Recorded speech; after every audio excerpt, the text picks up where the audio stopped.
अस्सलाम वालेकुम 2023 इन डिकेड के ब्लूटूथ डिवाइसेस के स्टूडेंट्स। आपके कितने फेल है? तीन।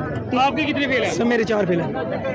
जैसे ये टेस्ट करीब आता है हर साल हम यही सुनते हैं कि पेपर लीक हुआ है। क्या ये बात हकीकत है या नहीं, और अगर हकीकत है तो कितनी % हकीकत है? कई सालों से हम यही सुनते हैं, लेकिन ज़्यादातर ये बातें सिर्फ और सिर्फ र्यूमर्स होती है। क्या 2023 में जो टेस्ट कंडक्ट हुआ था इसकी पेपर लीक हुई थी या नहीं? दूसरी बात, वो स्टूडेंट्स जो अपने एकेडमिक लेवल में बिल्कुल लो थे और प्रेशर स्टूडेंट्स थे, जिन्होंने सिर्फ और सिर्फ 2 मंथ्स की तैयारी की थी, वो स्टूडेंट्स कैसे 190 से अबव मार्क्स ले सकते हैं? और वो रिपीटर्स जो बेचारे हॉस्टलों में 4-4 साल और 3-3 साल ख्वार हो रहे थे, उन्होंने लो मार्क्स लिए, ये कैसे पॉसिबल हो सकता है? क्या ब्लूटूथ डिवाइसेस वाली कहानी सच्ची है, और अगर सच्ची है तो कितनी सच्ची है, और इसके पीछे सिर्फ स्टूडेंट्स का हाथ था या इसके पीछे कुछ इंस्टीट्यूशंस के लोग भी इन्वॉल्व थे? इन सारी हकीकत को जानने के लिए वीडियो को आखिर तक देखिए।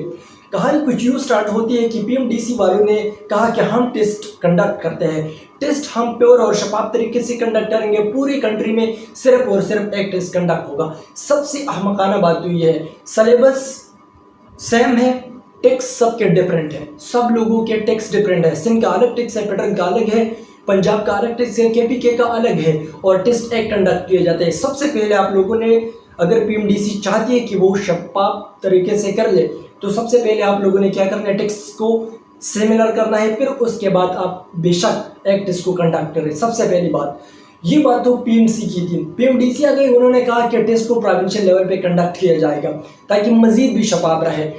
बैंक भी हम एमसीक्यूज का प्रोवाइड नहीं करते। सारे जो प्रोविंशियल लेवल के इंस्टीट्यूट है, चाहे वो यूएचएस हो, चाहे वो केएमयू हो या बोलान वाले हो, वो अपने प्रोविंस के लिए टेस्ट कंडक्ट करें। अगर अपने प्रोविंस के लिए वो अपने ही प्रोविंस बुक से टेस्ट कंडक्ट कर रहे हैं, तो केपीके के टेस्ट में 8 एमसीक्यूज कैसे पेडल के आ सकते हैं? Sign up इंटरोगेशंस।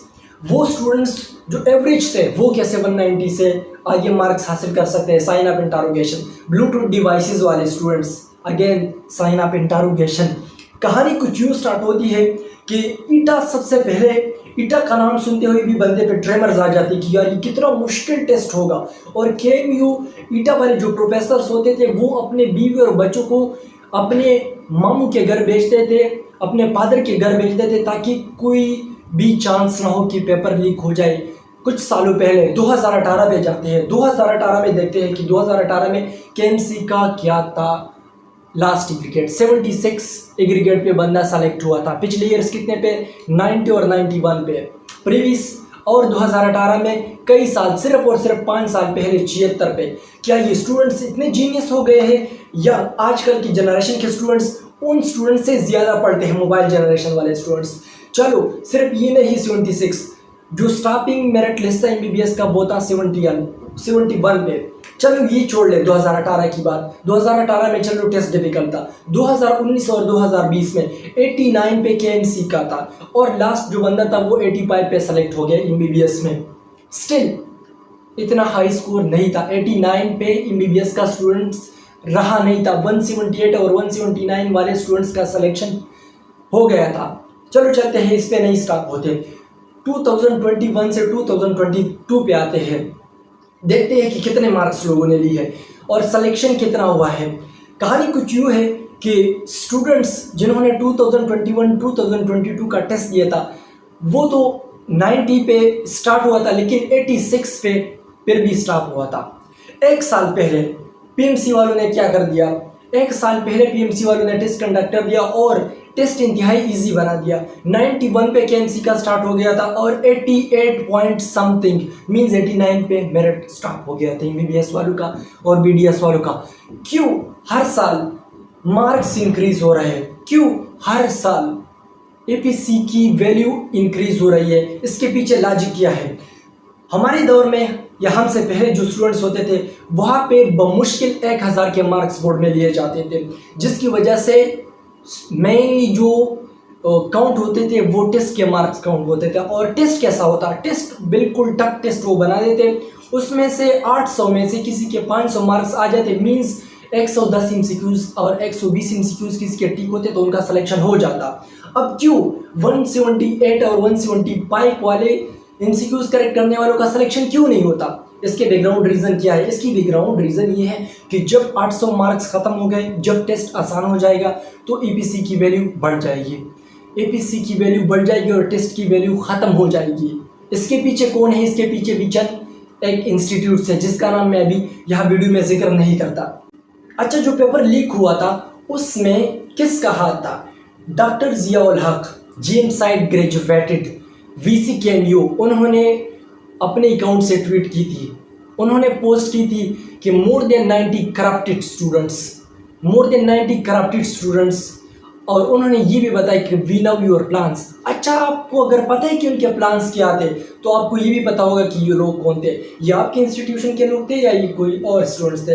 क्या सिर्फ और सिर्फ स्टूडेंट्स ने ये काम किया था या स्टूडेंट्स के साथ जो कंडक्टिंग यूनिवर्सिटीज़ थी वो भी इन्वॉल्व थी? इसके पीछे लॉजिक क्या है? अगर आपको इतना पता है तो फिर आप टेस्ट को रिकंडक्ट क्यों नहीं करते? अगर आपको प्लान्स का भी पता है और आपको 90 करप्टेड स्टूडेंट्स को भी पता है और आपको ये भी पता है कि कौन लोग थे इसके पीछे, तो आप फिर टेस्ट को रिकंडक्ट क्यों नहीं करते? Again sign up interrogation students के लिए। सिर्फ और सिर्फ बात यहाँ तक नहीं रही, 219 स्टूडेंट्स ऐसे थे जिन पे यूएपीएन का केसेस था। ब्लूटूथ डिवाइसेस के स्टूडेंट्स, ये 90 स्टूडेंट्स की बात कर रहे थे, ये मोर देन 200 स्टूडेंट्स है ब्लूटूथ डिवाइसेस के, और ये 200 स्टूडेंट्स तो सिर्फ और सिर्फ उन्होंने पॉइंट किए थे। वो स्टूडेंट्स जिनका आप लोगों को बिल्कुल पता भी नहीं चला, वो स्टूडेंट्स पता नहीं लगता कितने होंगे। टोटल तो हमारे साथ ओपन किया 825 सीट्स हैं। चलो 196 BDS के सीट्स कर दिए, 1100 सीट्स हो गए। 1094 तो ऐसे स्टूडेंट्स हैं जो 180 से 189 पे आते हैं, 190 से वो 110 स्टूडेंट्स हैं। ये कैसे पॉसिबल हो सकता है? अगर ये सच में ब्लूटूथ डिवाइसेस के स्टूडेंट्स हैं तो सीट्स तो सारे उनके हो गए। वो बेचारे स्टूडेंट्स जो हॉस्टलों में अखबार होते हैं वो क्या करेंगे अपने लिए? उनके लिए कौन आवाज़ उठाएगा अगर आप लोग टेस्ट को रिकंडक्ट नहीं करोगे? चलो, एक हकीकत तो ये हो गई। ब्लूटूथ डिवाइसेस कैसे डिवाइसेस थे? क्या ये ऐसे डिवाइसेस थे कि कोई बाहर बंदा बैठा था और वो इतना जीनियस था कि उनको सारे के सारे MCQs और सारे के सारे बुक्स याद थे? नहीं। क्या ये कोई इतना अमीर बंदा था कि उन्होंने पूरी इंजी खान अकेडमी और QCI अकेडमी वालों को या किप्स अकेडमी वालों को लॉन्च किया था और वो बाहर सारे के सारे प्रोफेसर बैठे थे और उनको एक एक चीज़ का बता रहा था? क्या ये 200 MCQs बता रहा था? नहीं।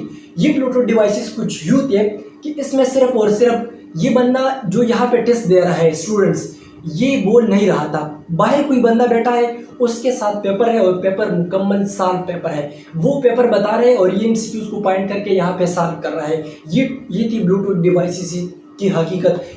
ये कहानी सिर्फ और सिर्फ KPK की नहीं है, सिंध के भी पेपर लीक हुई है। बलूचिस्तान वालों की तो किसी को समझ ही नहीं आती कि ये MCQs कहाँ से आए हैं, कौन से कोर्सेज आए हैं, आउट ऑफ कोर्सेज आए हैं। UHS वालों का कह रहे हैं कि 5 ग्रेस मार्क्स हम देंगे। अगर UHS में किसी स्टूडेंट से 195 मार्क्स लिए, उसको आपने 5 ग्रेस मार्क्स दिए तो उसके तो 200 है। 200 MCQs आइए। क्या ये इतने जीनियस स्टूडेंट्स हैं कि 200 में से 200 वो मार्क्स लेते हैं? तो क्या ग्रेस मार्क्स से मेरिट पे कोई फर्क पड़ेगा? नहीं, ग्रेस मार्क्स से मेरिट पे फर्क नहीं पड़ेगा। अगर एक स्टूडेंट्स के इंक्रीज हो रहे हैं 5 तो दूसरे के भी इंक्रीज हो रहे हैं। ये सिर्फ और सिर्फ स्टूडेंट्स को डबर बना रहे हैं और स्टूडेंट की आवाज़ को दबने के लिए ये ग्रेस मार्क्स की बात हो रही है। The only solution is that the test should be reconducted in all over the Pakistan, ना कि सिर्फ KPK में बल्कि बलूचिस्तान में भी, सिंध में भी जहाँ पे पेपर लीक हुआ है, और सारे के सारे जगहों में टेस्ट रिकंडक्ट होगा। क्या रिकंडक्शन पॉसिबल है या नहीं, और अगर पॉसिबल है तो कितने % चांसेस है? मैं आप लोगों को बता रहा हूँ। हम तो यही कहते हैं कि PMC और PMDC वाले ये इंतहाई माइजर्स है, मतलब कंजूस है। हमारे मुल्क वालों वो 6000 का पी ले रहे हैं तो वो कैसे टेस्ट को अपने खर्चे पे रिकंडक्ट करेगा? 6000, 2 लाख स्टूडेंट्स से 6000 उन्होंने पर स्टूडेंट से लिए थे, तो ये कितने करोड़ ये बन गए। क्या करेगा? The only solution is that they will reconduct the test. 110% chances is that PMC and PMDC will reconduct the test because उनके साथ दूसरा कोई रास्ता बचा ही नहीं है। Students are going to complaints, students email कर रहे हैं उनको, स्टूडेंट्स ने ट्विटर पे ट्रेंड बनाए हैं रिकंडक्ट द NMDCAT टेस्ट, और 4000 से ज़ायद पोस्ट हो गए हैं अभी तक। BBC न्यूज़ वालों ने भी एक्शन ली है और उन्होंने भी ये बताया है कि KMU वालों ने जो टेस्ट कंडक्ट किया था वहाँ पे कितने स्टूडेंट्स के साथ ब्लूटूथ डिवाइसेस थे, और एक ने अपनी मंगेतर के लिए टेस्ट दिया था। वो एक लड़का था नाम नहीं लेना चाहता, तो उन्होंने अपने मंगीतर के लिए टेस्ट दिया था, वो भी बैठा था हाल में। तो ऐसे कई ज़्यादा यूएपीएम के केसेस रिपोर्ट हो गए, तो बीबीसी न्यूज़ वालों ने भी इसके खिलाफ एक्शन ली है। और साथ एक बड़ा न्यूज़ में इंडिकेट के स्टूडेंट्स को दे रहा हूँ कि 14 पे यानी कल के डेट पे उन्होंने पोस्ट हाक एनालिसिस के लिए वीसीस का, सारे वीसी जितने हैं उनका मीटिंग बुलाया है। पोस्ट हाक एनालिसिस में वो क्या करेंगे, वो देखेंगे कि वो एमसीक्यूज जिनका डिफिकल्टी लेवल बहुत ज़्यादा था, या वो एमसीक्यूज जो आउट ऑफ कोर्स आए थे, या वो एमसीक्यूज जिसमें सिरे से सही ऑप्शन था ही नहीं, सारे के सारे ऑप्शंस गलत थे, या वो एमसीक्यूज जिसमें से 2 ऑप्शन सही थे, वो एमसीक्यूज कैसे स्टूडेंट्स ने टिक किए थे। तो पोस्ट हाक एनालिसिस में वो यही देखेंगे। और इंशाल्लाह कि टेस्ट दोबारा से रिकंडक्ट होगा। सिर्फ और सिर्फ ये नहीं, स्टूडेंट्स ने एक लायर है मोहम्मद अहमद पेंसोटा, उन्होंने भी ये दी है कि मैं भी इंशाल्लाह इसके खिलाफ एक्शन लूँगा। अरीबा एक स्टूडेंट्स है, उन्होंने एक क्लाइंट है, उन्होंने भी केस किया है और केस में यही बताया है कि पेपर भी लीक हुआ था। वो स्टूडेंट्स जिनका एवरेज एकेडमिक बहुत लो था ईपीएससी के लेवल पे, वो कैसे इतने हाई स्कोर किए।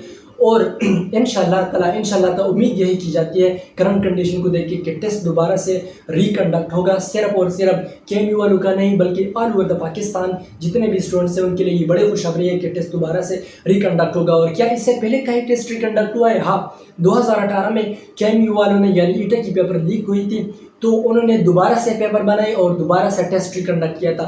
सेम होप दैट जिस तरह 2018 में केएमयू वालों ने, ईटा वालों ने टफ टेस्ट बनाया था और उसमें सही क्रीम आए थे, इसी तरह 2023 में एक बार फिर केएमयू वाले या all over the Pakistan PMDC वाले टेस्ट कंडक्ट करेंगे। और टेस्ट जितना टफ होगा तो उसमें इतने अच्छे स्टूडेंट्स आएंगे, उसमें टेस्ट का सही रूल होगा और जो ईपीएससी है उनका ज़्यादा रूल नहीं होगा। तो जनाब, आप लोग रिकंडक्ट का जितना ट्रेंड चला सकते हैं चलाएं, जितना कंप्लेंट कर सकते हैं करें, जितना स्ट्राइक आप लोग कर सकते हैं करें। उस वक्त तक स्टॉप ना हो जाए जब तक कि टेस्ट रिकंडक्ट ना हो। और आखिर में एक मिनी रिक्वेस्ट है कि आप लोगों के लिए आवाज़ उठाने वाला आप लोगों का मेंटर यही चाहता है कि आप लोग जस्ट और सिर्फ उसकी आवाज़ आगे दूसरे लोगों तक पहुंचाएं। और सपोर्ट के लिए चैनल को लाइक भी करें, सब्सक्राइब भी करें और अपने दोस्तों के साथ शेयर भी करें। और जो भी क्वेरी हो वो आप लोग मेरे साथ अपने कमेंट सेक्शन में शेयर कर सकते हैं। Thank you so much. अल्लाह हाफिज़।